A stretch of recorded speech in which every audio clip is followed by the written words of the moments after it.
رائون کے ایک چھوٹے اور ویران شہر میں ایک پرانا اور بوسیدہ حویلی کھڑی تھی جس کے بارے میں ہمیشہ سرگوشیوں میں باتیں کی جاتی اور لوگ خوفزدہ نظروں سے دیکھتے۔ کبھی شاندار رہنے والی یہ عمارت اب ٹوٹ پھوٹ کا شکار تھی، کھڑکیاں بند تھیں اور صحن میں جھاڑ جھنکار الفاگی ہوئے تھے۔ مقامی لوگ اسے ہمیشہ دور سے ہی دیکھتے، خاص طور پر شام کے بعد جب چاند کی روشنی اس پر لمبے سائے ڈالتی۔ کہا جاتا تھا کہ جو بھی اس حویلی کے سامنے سے گزرتا یا اس میں داخل ہوتا وہ کبھی واپس نہیں آتا۔ لوگوں نے روحوں کی باتیں کی، عجیب آوازوں کا ذکر کیا اور وہاں کے خوفناک ماحول کا ذکر کیا۔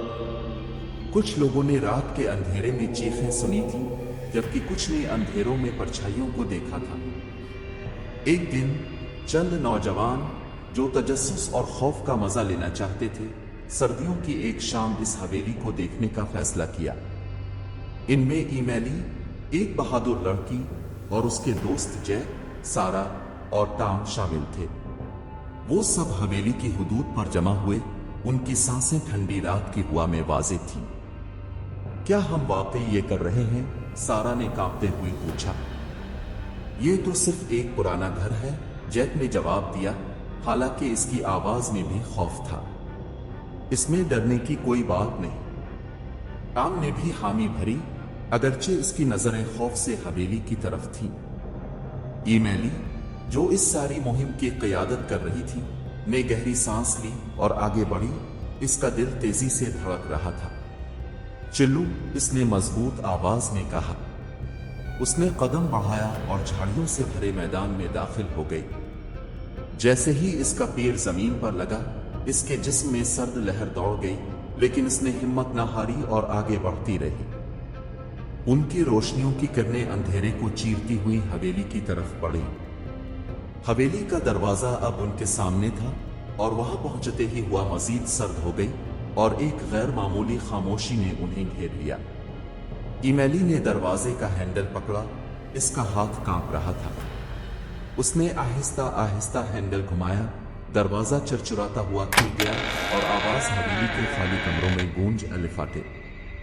گروپ نے اندر قدم رکھا، ان کے قدموں کی آواز گونجتی رہی۔ اندر کا ماحول توقع سے زیادہ خوفناک تھا، جالے چھت سے لٹک رہے تھے اور ہوا میں نمی اور بدبو کی بو تھی۔ اچانک دروازہ زوردار آواز کے ساتھ بند ہو گیا اور اندھیرا چھا گیا۔ خوف نے انہیں گھیر لیا اور انہوں نے اپنے ٹارچ کی روشنی دوبارہ نکالنے کی کوشش کی۔ روشنی کی کرنیں بے ترتیبی سے جھپک رہی تھی۔ یہ کیا تھا؟ ٹام نے سرگوشی میں پوچھا۔ مجھے نہیں معلوم، ایمیلی نے جواب دیا، اس کا دل تیزی سے دھڑک رہا تھا۔ لیکن ہمیں اکٹھے رہنا ہوگا۔ وہ جیسے ہی اندرون حویلی کی طرف بڑھے، وہاں کا ماحول اور بھی زیادہ بھاری ہو گیا۔ سائے خود سے حرکت کرتے محسوس ہو رہے تھے اور عجیب و غریب آوازیں گونج رہی تھیں۔ ایمیلی کو لگا کہ کوئی انہیں دیکھ رہا ہے، ایک غیر مرئی وجود ان کا ہر قدم پیچھا کر رہا تھا۔ انہوں نے ایک بڑے دھول سے بھرے ہال میں پہنچے، جس میں کبھی شاندار فرنیچر اب گندگی سے بھرا ہوا تھا۔ کمرے کے درمیان ایک عظیم پیانو کھڑا تھا، جس کی چابیاں پیلی پڑی ہوئی تھیں۔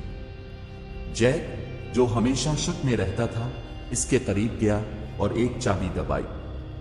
ایک بے ترتیبی نوٹ بج اٹھا، جس نے ان سب کے جسم میں سرد لہر دوڑا دی۔ اچانک درجہ حرارت گر گیا اور کمرہ غیر فطری اندھیرے میں ڈوب گیا۔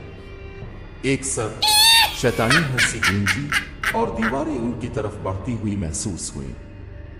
گروپ ایک دوسرے کے قریب ہو گیا، ان کا خوف ظاہر تھا۔ ہمیں یہاں سے نکلنا ہوگا، سارا نے کانپتی آواز میں کہا۔ ایمیلی نے سر ہلایا، لیکن جیسے ہی وہ مڑنے لگے، وہ دروازہ جہاں سے وہ داخل ہوئے تھے غائب ہو گیا۔ اس کی جگہ ایک ٹھوس دیوار نے لے لی۔ دہشت نے ان پر قابو پا لیا جب انہوں نے ایک راستہ تلاش کرنے کی کوشش کی، لیکن ہر دروازہ انہیں مزید گہرائی میں لے جا رہا تھا۔ ہنسی مزید بلند ہوتی گئی، زیادہ مذاق اڑاتی اور سائے زندہ محسوس ہونے لگے، ان کی طرف ہاتھ بڑھاتے ہوئے۔ ایک ایک کر کے گروپ کے ممبران غائب ہوتے گئے۔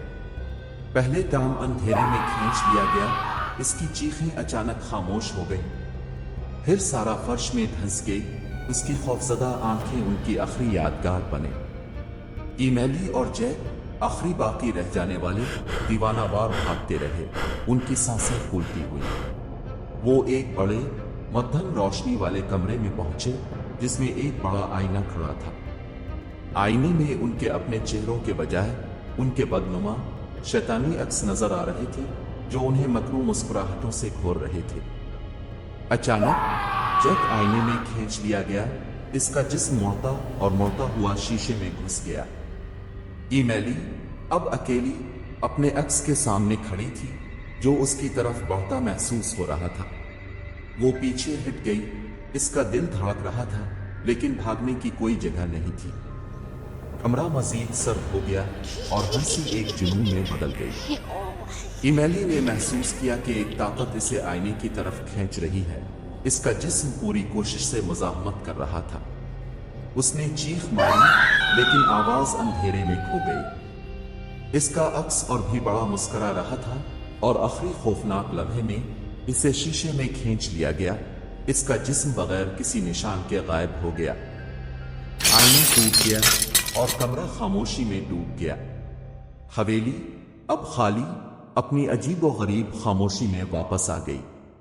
باہر ہوا چیخ رہی تھی اور لوگ اس حویلی کے بارے میں سرگوشیوں میں باتیں کرتے رہے۔